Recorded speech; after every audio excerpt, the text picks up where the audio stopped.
Şükür olsun Allaha ki, düşmənlərimizi səfehlərdən qərar verib. Səfehlər.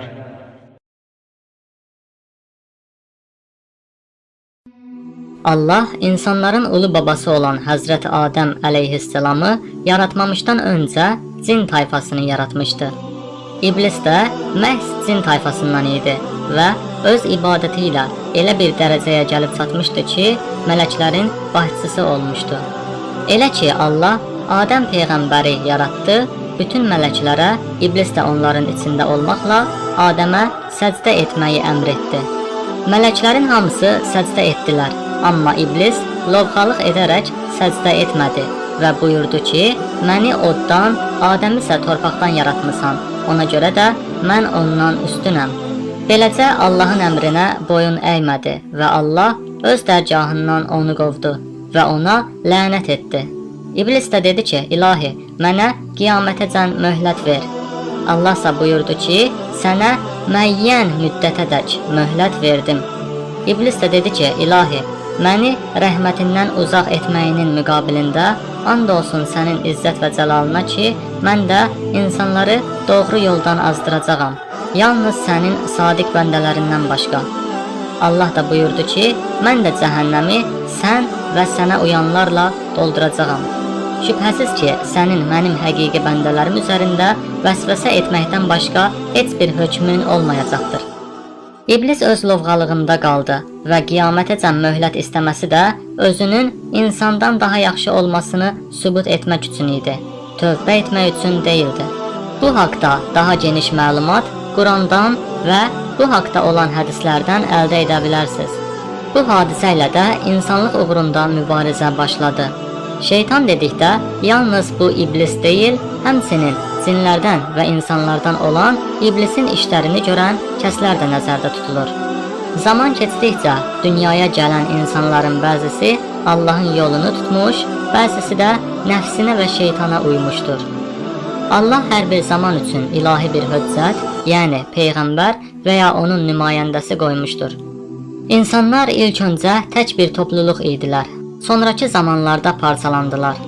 Bəzi insanlar o qədər murdarlıq səviyyəsinə gəlib çatmışlar ki, onlar birbaşa Allahın yolunu bilərəkdən nəinki tərk etmişlər, həm də şeytana ibadətə can gedib çıxmışlar. Şeytana ibadət bəlkə də ilk öncə sehr və cadu ilə başlamışdır.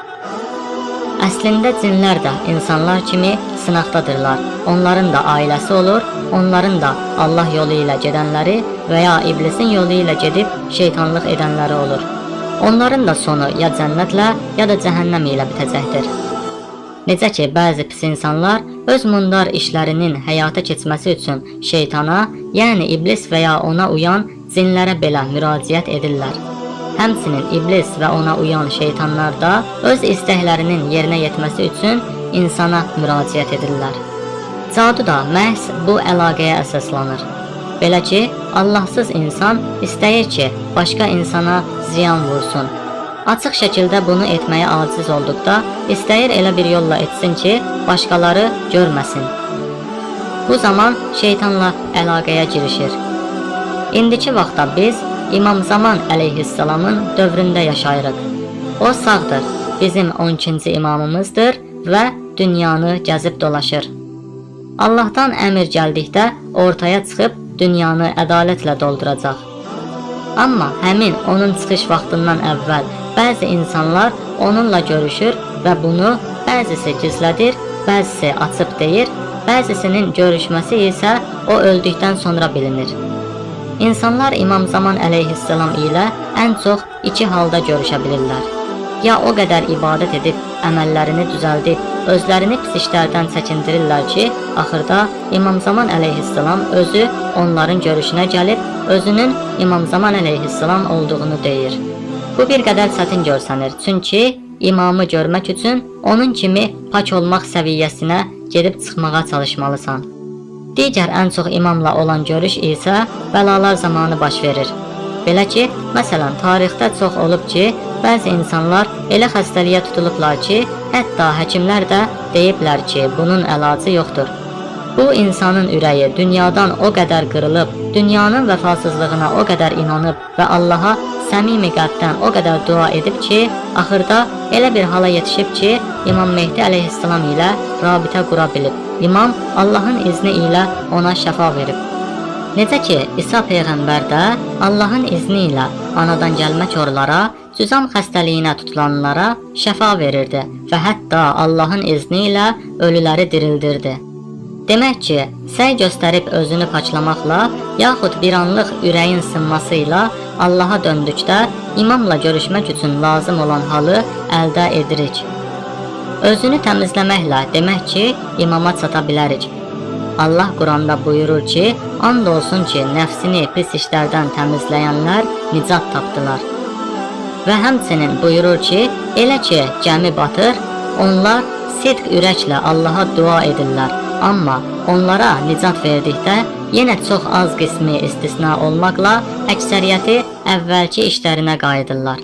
Demək, buradan başa düşmək olur ki, bəla gəldikdə də insanın həmin anda ürəyi elə bir vəziyyət alır ki, sidq ürəklə Allaha sarı yönəlib dua edirlər. Demək ki, imamla görüşmək üçün lazım olan halı da iki cür, ya əməllərimizi düzəltməklə, yaxud dərdimiz olduqda ürəyimizin qırılması ilə tapa bilərik. Təbii ki, Allahın izni olmadan yarpaq belə yerə düşməz. Bizim burada məqsədimiz görüşmək üçün lazım olan həmin halı yaratmağı az da olsa izah etməkdir. Bəs Allahın izni ilə görünməyən şeytanla da görüşmək, onunla əlaqə qurmaq və onu görmək mümkündürmü? Təbii ki, mümkündür. Bəs necə? İmamla görüşmək üçün imamın paçlıq dərəcəsinə yaxınlaşmaq lazımdır.